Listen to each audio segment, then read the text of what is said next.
31వ వార్డులో ఉంటున్నాం మేము. గుంటూరు నుంచి వచ్చాంలే. ఆ నుంచి వచ్చి 31వ వార్డులో ఉంటున్నాం. ఉంటుంటే సత్తనపల్లి మా బాబుని తీసుకెళ్లారు పనికి, పన్నులరావు గారు తీసుకెళ్తే పనికి వెళ్తా ఏం జరిగిందేమో డ్రైనేజీలో పడి చనిపోయారని చెప్పి హాస్పిటల్ తెచ్చారు. తీసుకురాగానే మేము పోయి పిల్లలు తీసి ఏడ్చుకున్నాం. అయ్యా పిల్లల్ని తీసి ఏడ్చుకొని తీసుకెళ్ళి మట్టి కారులు అవన్నీ తీసుకున్నాం. మళ్ళీ తర్వాత ఇప్పుడు 4 నెలలకి చెక్ వచ్చింది మా బాబుకి. చచ్చిపోయిన 4 నెలలకి 5 లక్షలు చెక్ వచ్చింది. 5 లక్షలు చెక్ వస్తే చైర్మన్ గారు మా అన్నయ్య గారికి ఫోన్ చేశారు. మా అన్నయ్య చైర్మన్ గారు భర్త సల్లం సాంబశివరావు గారు ఫోన్ చేసి మరి వాళ్ళ త్వరక అనిల్కి చెక్ వచ్చింది, వాళ్ళ తల్లిదండ్రులు తీసుకొని రామన్నాడు. మేము పోతే మా ఇద్దరం తల్లిదండ్రులు వెళ్ళాం. అనిల్ తల్లిదండ్రులు వెళ్తే చైర్మన్ గారు భర్త సాంబశివరావు గారు అన్నారు, బాబురావు తీసుకొని రాకుండా అన్నారు. బాబురావు తీసుకొని వెళ్ళాం. కానీ బాబురావు చైర్మన్ గారు ఇద్దరుండి నీకు చెప్పానుగా బాబురావు మళ్ళీ వాళ్ళని తీసుకొచ్చాం అన్నాడు చైర్మన్ సల్లం సాంబశివరావు గారు. ఆ మాటకి బాబురావుని 2,50,000 సల్లం సాంబశివరావు గారు అందించి 2,50,000 మీరు అంటే తీసుకోండి అమ్మాయి అన్నాడు. అదేంటన్నా రేపు పొద్దున 5 లక్షలు వస్తే నా బిడ్డకు పెళ్లి చేసుకున్నామని వయసుకొచ్చిన బిడ్డ ఇల్లు వాకిలు లేని వాళ్ళు మేము. నా బిడ్డ పోతే డబ్బులన్నీ వచ్చింది, మేమేది ఇద్దరు రోగిస్తాను ఏడ్చుకుంటా నీతో చెబుతా నువ్వేందా నీ పని చేస్తావు బాబురా అంటే సరే ఇంతే అంటున్నారు అమ్మాయిలు మీరు ఎవరు చెప్పి నేను అని బాబు రావడం. కానీ మాకు నమ్మకం కుదరక రాంబాబు గారి కాడికి వెళ్ళాం. అమ్మటి రాంబాబు గారి దగ్గరికి వెళ్ళి అయ్యగారు ఇట్లా అంటున్నారు, ఏమో పిల్లలు చెప్పొస్తే సాంబశివరావు గారు అని బాబు రాన్న ఇట్లా అన్నారంటే మరి వాళ్ళకి అవసరం. నేను 5 లక్షలు చెక్ వచ్చిందమ్మా, నేను పెట్టి పంపించాను. వచ్చినప్పుడు ఆ 2,50,000 మీకు ఇచ్చేది, ఇంకో 2,50,000 వాళ్ళు సాంబశివరావుకి ఇవ్వాలి అన్నాడు. అదేంటయ్యా వాళ్ళు చేయటోళ్ళు అయితే వద్దన్నారు, మరి మాకే ఇవ్వాలి మా పిల్లలకి కానీ అన్నట్టు. నాకు కావాలమ్మా డబ్బులు, వాళ్ళకి అవసరం లేదు నాకు అవసరం అని మమ్మల్ని గదిని బయటకు పంపించారు. బాబురావు చెబితే బాబురావు మిమ్మల్ని నా ఆఫీస్ కాడికి రావాలి ఏడకి ఎందుకు వచ్చారని గదిని బయటకు వచ్చేసాం. బయటకు వచ్చిన తర్వాత ఇక మేము మెదలుకుని 4 రోజులు ఆగాం. 4 రోజుల తర్వాత మళ్ళీ సీఏ గారితో కబురు పంపించారు, రాణి తొందరగా టేషన్ కట్టాం. రాత్రి జరిగింది. రాత్రి సీఏ గారు ఉండి అమ్మ ఇచ్చిన వాళ్ళు తీసుకోండి అమ్మా, మీకుండే కొంచెం మళ్ళీ ఏ ఆస్కారం లేకుండా చేస్తారు, మీరు ఒక్కళ్ళు ఏం చేయలేరు, ఆధార్ కార్డు బియ్యం కార్డులో ఏం ఉండవు, మళ్ళీ మీకు ఫోన్ చేయగానే మేము పద్ధతిగా ఆపుతట్టు వస్తాం, మా మాట కూడా నమ్మకం లేదట్టు వాళ్ళు ఇచ్చిన వరకు మీరు తీసుకోండి. చచ్చిపోవాలనుకున్నాం ఆపుతుందా ఈ 5 లక్షలు వచ్చిందంటే నా బిడ్డ నువ్వు దారి చేసుకోవచ్చేది ఆధారం మీదే బతికి ఉన్నది. నాకు తెలిసి ఈ చెక్ రాకపోయినా మీకు చచ్చిపోవటానికి సిద్ధపడ్డాం. చచ్చిపోతే ఏమవుద్ది, కూలి పని చేసుకోవడానికి బతకాల. ఏ కూలి చేయలేము. నేనైతే ఒకరోజు కడుగెళ్తే రూపాయి నా చేతికి అంటే మీకు ఒక్క ఆడపిల్ల, రాంబాబు గారికి 3 ఆడపిల్లలు పాపం, ఆయనకి మరి ఆడపిల్లలకి ఇబ్బంది ఉండేవాళ్ళండి, అందుకే అడిగాడు. 3 ఆడపిల్లలు అయితే నాకు ఒక ఆడపిల్ల. అదే ఆయనకంతా ఆరోగ్యం పదం ఉందయ్యా, ఆయన అత్తని బతికించుకోగలుగుతాడు. మాకు ఆస్కారం లేదు. ఇంకో అన్నయ్య పిల్లలు నా అన్న కొడుకే చనిపోయాడు.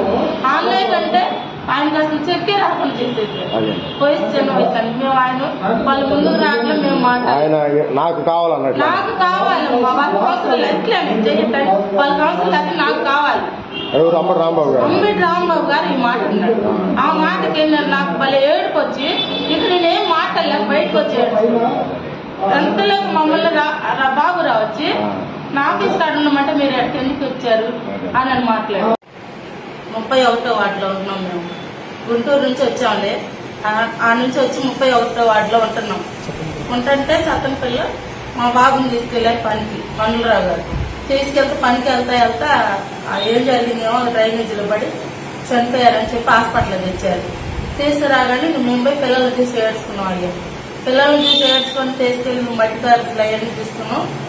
మళ్ళీ తర్వాత ఇప్పుడు 4 నెలలకి చెక్ వచ్చింది మా బాబుకి.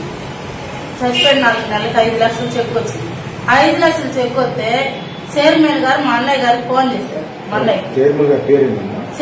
చైర్మన్ గారు భర్త సల్లం సాంబశివరావు గారు ఫోన్ చేసి మరి వాళ్ళ త్వరక అనిల్కి చెక్ వచ్చింది, వాళ్ళ తల్లిదండ్రులు తీసుకొని రామన్నాడు.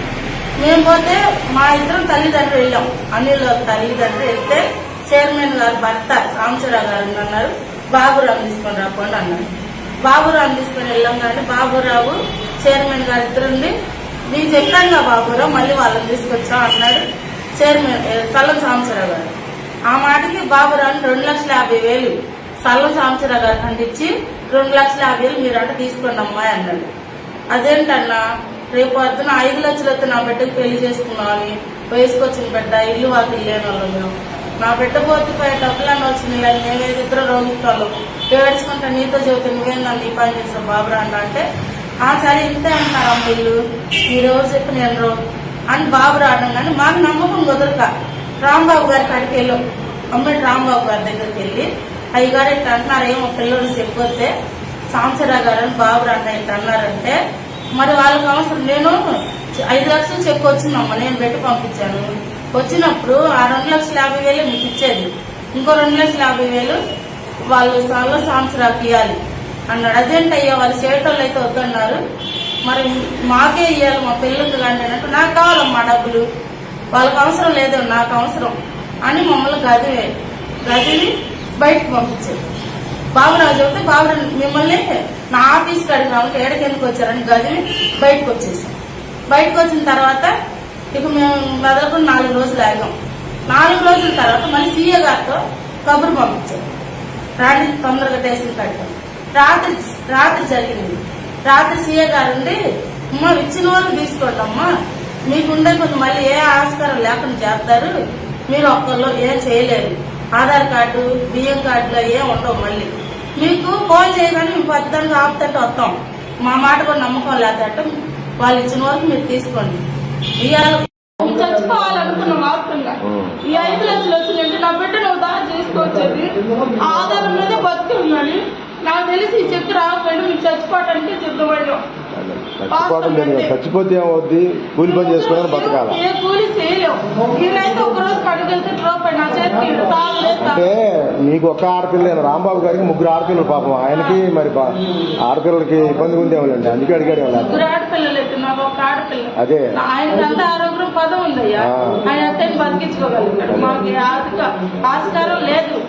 ఇంకో అన్నయ్య పిల్లలు నా అన్న కొడుకే చనిపోయాడు ఆ అన్నయ్య కంటే ఆయనకి అసలు చెక్కే రాకుండా చేసేది వయసు చిన్న వయసు అని మేము ఆయన వాళ్ళ ముందుకు రావడం మేము మాట్లాడాలి నాకు కావాలన్నట్టు నాకు కావాలమ్మా వాళ్ళ అవసరం ఎట్లనే చెయ్యటం వాళ్ళకి అవసరం లేకపోతే నాకు కావాలి అమ్మటి రాంబాబు గారు ఈ మాట అన్నాడు. ఆ మాటకి ఏంటంటే నాకు భలే ఏడుపు వచ్చి ఇక నేనేం మాట్లాడలేక బయటకు వచ్చి అంతలోకి మమ్మల్ని బాబురావు వచ్చి నా ఆఫీస్ కాడ ఉండమంటే మీరు ఎక్కడికి ఎందుకు వచ్చారు అని మాట్లాడారు.